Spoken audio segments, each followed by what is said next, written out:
జనసేన అధినేత పవన్ కళ్యాణ్ కు కాపు సంక్షేమ సేన అధ్యక్షుడు చేగొండి హరిరామజోగయ్య మరో లేఖ రాశారు.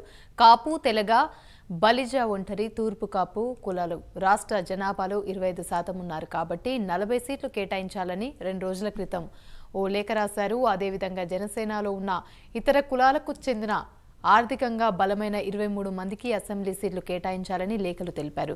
23 అసెంబ్లీ స్థానాలు అక్కడ ఎవరిలో పోటీలో నిలిపితే బాగుంటుంది అనే విషయాలు కూడా లేఖలు తెలిపారు.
జనసేన అధినేత పవన్ కళ్యాణ్ కు కాపు సంక్షేమ సేన అధ్యక్షుడు చేగొండి హరిరామజోగయ్య మరో లేఖ రాశారు. కాపు, తెలగ, ఒంటరి, బలిజ, తూర్పు కాపు కులాలు రాష్ట్ర జనాభాలో 25% ఉన్నారు కాబట్టి 40 సీట్లు కేటాయించాలని 2 రోజుల క్రితం ఒక లేఖ రాశారు.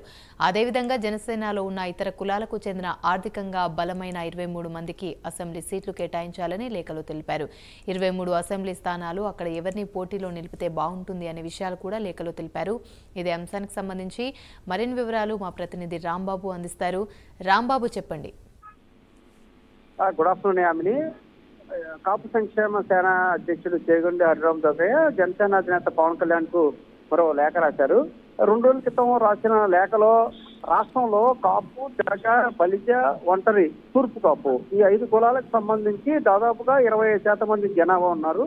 ఆ జనాభా ప్రాతిపదికన ఆ కులాలకు న్యాయం జరిగే విధంగా ఉండాలంటే జనసేన ఒక 40 సీట్ల వరకు రాష్ట్ర వ్యాప్తంగా 40 అసెంబ్లీ సీట్లు, 6 పార్లమెంట్ స్థానాలు కేటాయించవలసి ఉంటుంది. అలా కేటాయించినట్టయితే ఆ కులాలకు న్యాయం జరుగుతున్నట్టు ఉంటుంది. ఎందుకంటే 20% ఉన్న ఆ కులాలకు న్యాయం చేసేటట్టుగా ఉంటున్నట్టు కూడా 2 రోజుల క్రితం లేఖలు పేర్కొన్నారు. మరోసారి తాజాగా కొద్దిసేపటి క్రితం రాసిన లేఖలో ఇవి కాకుండా జనసేన పార్టీలో ఉంటూ జనసేనకు బలంగా ఉంటూ కులపరంగా, సామాజిక పరంగా బలంగా ఉంటూ ఆర్థికంగా కూడా బలంగా ఉన్న 23 మంది బీసీ, ఎస్సీ, ఎస్టీ, మైనార్టీలకు చెందిన వారికి 23 స్థానాలు ఇస్తే బాగుంటుంది అనే అభిప్రాయాన్ని కూడా ఆయన వ్యక్తం చేసిన పరిస్థితి ఉంది. దాంట్లో అత్యధికంగా బీసీలకి, అదే రకంగా తర్వాత ఎస్సీలకు ఎక్కువ స్థానాలు కేటాయించారు. అదే రకంగా ఓసీలో చూసుకుంటే కమ్మ సామాజిక వర్గానికి చెందినంత వరకు కూడా 4 కూడా టికెట్ ఇస్తే బాగుంటుందని కూడా ఆయన పేర్కొన్నారు.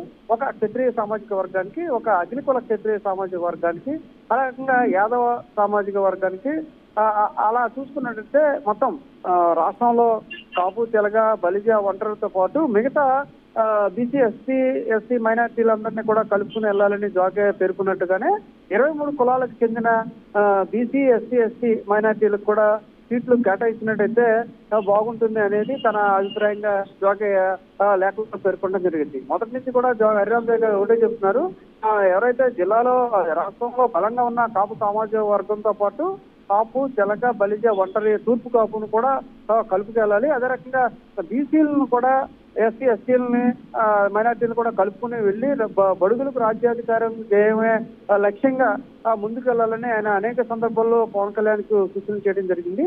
ఇదే నేపథ్యంలో అసెంబ్లీ సీట్లు కూడా ఎక్కడెక్కడ సీట్లు అసెంబ్లీ స్థానాల్లో ఆ అభ్యర్థుల్ని కేటాయిస్తే బాగుంటుంది, ఎవరైతే బలంగా ఉన్నారనే అభ్యర్థులను కూడా 2 రోజుల క్రితం కాపు, తెలగ, బలిజ, ఒంటరికి సంబంధించిన కులాలకు సంబంధించిన అభ్యర్థుల పేర్లు పేర్కొన్నారు. ఇప్పుడు తాజాగా 23 అసెంబ్లీ స్థానాల్లో ఎవరైతే బీసీ, ఎస్సీ, ఎస్టీ, మైనార్టీలకు చెందిన వారు ఉన్నారో ఆ అభ్యర్థులు ఆయా స్థానాల్లో నిలిస్తే బాగుంటుంది అని హరిరామజోగయ్య మరొకసారి పవన్ కళ్యాణ్ కి లేఖ ద్వారా సూచన చేయడం జరిగింది. Right, thank you.